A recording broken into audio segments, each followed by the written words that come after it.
They say isolation changes you. But what if it doesn't just change you? It erases you. Imagine being completely alone, miles from civilization, with nothing but your own shadow to keep you company. Now imagine that shadow isn't yours anymore. Our story begins with Alex, a survival enthusiast who decided to test his limits by spending a week alone in the remote wilderness of the Northern Rockies. No phone, no GPS, just his backpack, a knife, and a small tent. The first few days were peaceful, almost serene. The only sounds were the rustling leaves and distant calls of wild animals. But on day 3, something shifted. While gathering firewood near a dense thicket, Alex noticed strange tracks, too large to be any animal he'd seen before. They looked almost human but distorted, like a shadow stretched too thin.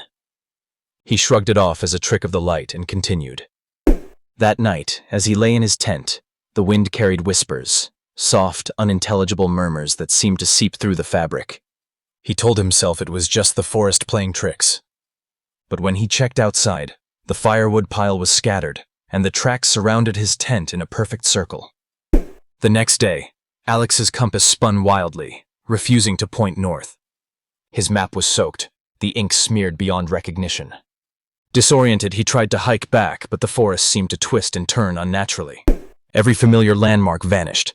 It was as if the woods themselves were alive, reshaping around him. As dusk fell, a chilling scream echoed through the trees. A human scream, desperate and raw. Alex's heart pounded. He followed the sound and stumbled upon an abandoned cabin, door ajar, darkness spilling out like ink. Inside, the air was thick with decay. Scratches marred the wooden walls, and strange symbols were etched into the floor. Suddenly, the door slammed shut behind him. The flashlight flickered, revealing a figure in the corner, a silhouette with glowing eyes staring back. Alex froze, realizing the shadow he'd seen in the tracks wasn't a trick. It was watching him. It whispered his name, promising escape if he surrendered. Trapped in a nightmare where the forest was a predator and he was the prey, Alex faced a harrowing choice: fight the darkness or become part of it. As the shadows closed in, his own reflection in a broken mirror fractured, revealing countless versions of himself, each lost to the forest's endless hunger. The morning sun eventually found the cabin empty, save for a single footprint, half human, half something else, leading back into the woods, vanishing beneath the trees. Was Alex ever really alone? Or did he become the forest's next ghost, forever wandering in the endless, twisted wilderness? Remember, sometimes survival isn't about escaping the woods, but escaping what the woods take from you. But this was only the beginning. Days before Alex's departure, he had met a local named Mara, an old woman with deep-set eyes and a voice like rustling leaves. She warned him, "The Northern Rockies are not just mountains and trees. There are old spirits here, older than the land itself. They don't like visitors, especially those who come unprepared." Alex, with his youthful confidence and love for adventure, had laughed it off. "I'm here to test myself, not to be scared by old tales," he said. Mara had looked at him with a mixture of pity and fear. "Some stories are warnings," she whispered. "Not all who enter these woods come back the same." That night, as Alex lay under the vast sky, he saw shadows dance among the stars. He thought it was the wind playing tricks again, but the feeling of being watched grew stronger. His breath came out in white puffs, the cold seeping into his bones. On the 4th day, the forest changed more drastically. The trees seemed to lean closer, their branches like grasping fingers.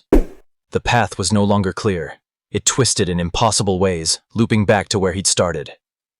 Time felt distorted. He couldn't tell if hours or days had passed. He tried to mark trees with his knife, carving notches to remember his route. But when he looked back, the marks had vanished, as if the forest erased his presence. Panic started to gnaw at his mind. That evening, as the sun dipped below the horizon, Alex heard footsteps behind him. Soft, deliberate. He spun around, but no one was there. The hairs on his neck stood up. The whispers returned, clearer this time, almost forming words he couldn't quite grasp. Desperation drove him deeper into the woods, searching for the cabin he had seen the night before. Every shadow seemed alive, every rustle a lurking danger. The air grew heavier, suffocating. When he reached the cabin again, it looked different, more decayed, as if years had passed in mere hours. The symbols on the floor pulsed with an eerie light. Against his better judgment, Alex stepped inside. The ground beneath him shifted, and the room spun. He felt himself falling into darkness, memories blending with nightmares. Visions came to him, faces of lost travelers, their eyes hollow, bodies twisted. They whispered warnings and begged for release. Alex realized the forest didn't just trap bodies, it trapped souls. He tried to scream, but no sound came out. His reflection in the shattered mirror multiplied, each version screaming silently. Summoning every ounce of will, Alex reached for the knife, slashing at the shadows that clung to him. Pain surged through his limbs, but the darkness receded momentarily. With trembling hands, he found the cabin door and forced it open. Fresh air rushed in, and the oppressive weight lifted slightly. He ran, guided by a faint hope, but the forest twisted again, reshaping the path. The trees whispered his name, mocking him. As dawn broke, Alex collapsed near a stream, water cold and clear. He drank deeply, trying to steady his racing heart. In the reflection of the water, he saw not just himself, but the shadow, twisted and dark, hovering just behind. He understood then. The forest was not just a place, but a living entity, feeding on fear and isolation. Each visitor left a part of themselves behind, slowly consumed until nothing remained. Alex faced a choice: surrender and become another lost shadow, or fight to reclaim his soul. With renewed determination, he began walking, not following paths but forging his own, guided by intuition and the faint memories of Mara's words. The journey was harrowing. Nightmares plagued his sleep, and the forest's grip tightened. Yet with each step, he reclaimed fragments of himself. On the 7th day, weary and broken, Alex stumbled upon the edge of the woods. The first rays of sunlight pierced the canopy, illuminating a narrow trail leading to civilization. He emerged changed, eyes haunted, spirit weary, but alive. Back in town, Alex avoided the forest, but the shadows lingered in his peripheral vision.